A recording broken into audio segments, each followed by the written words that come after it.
Dagda agus tá fáilteóibh mise an scéalaí beag. Hello and you're very welcome. I am the little storyteller coming to you from today's Live at 5 session on Solstice Saturday.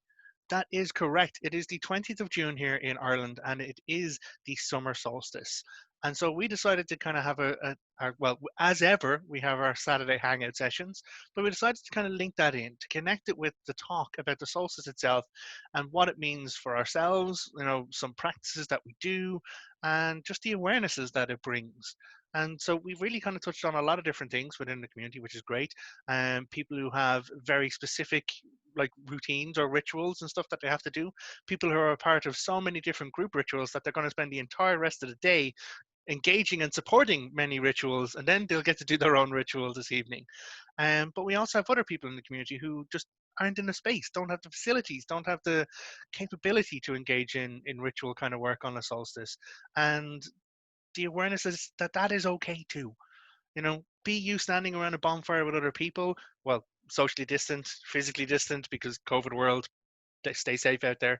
Um, or if you're at home with like a candle, or an electric candle, because that's valid too. It is some way of acknowledging and honoring it. Even if you're not going big with your processes and it's going to be a very specific dessert that, was described to me that I'm still having like, dreams about already, lucid waking dreams about this peach cobbler dessert. That can be an offering too, offerings of effort. So it doesn't have to be big, but it is something to acknowledge the shift in the cycle and the season. And that is what it is about. The turn, the solstice, the acknowledgement of the movement in the energy, reaching that kind of peak, longest day of the year where there is maximum amount of light, and then being in that moment, accepting that that is where we are as we then move back in towards the diminishing light, back towards the period of dark.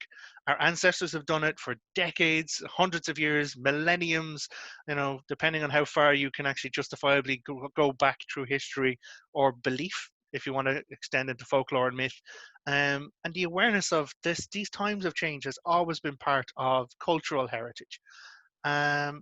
So what I would suggest, and the practice Laura and myself be doing, will be to light up a fire in our backyard, to engage with that light and to offer acceptance and gratitude to our day star for all of the life that it brings in our world, but then also accepting and acknowledging that it will diminish, as is its normal cycle, as we move back towards the period of dark, as has always carried on.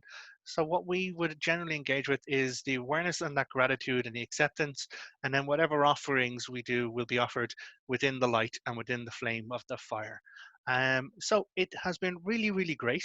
It's been fantastic to have so many people here and so many solstice blessings.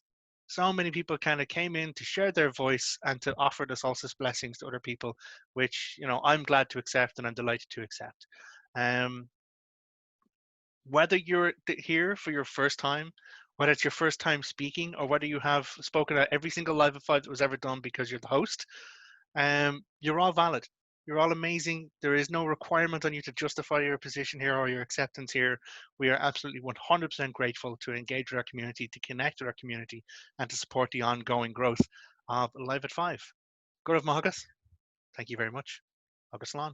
Goodbye.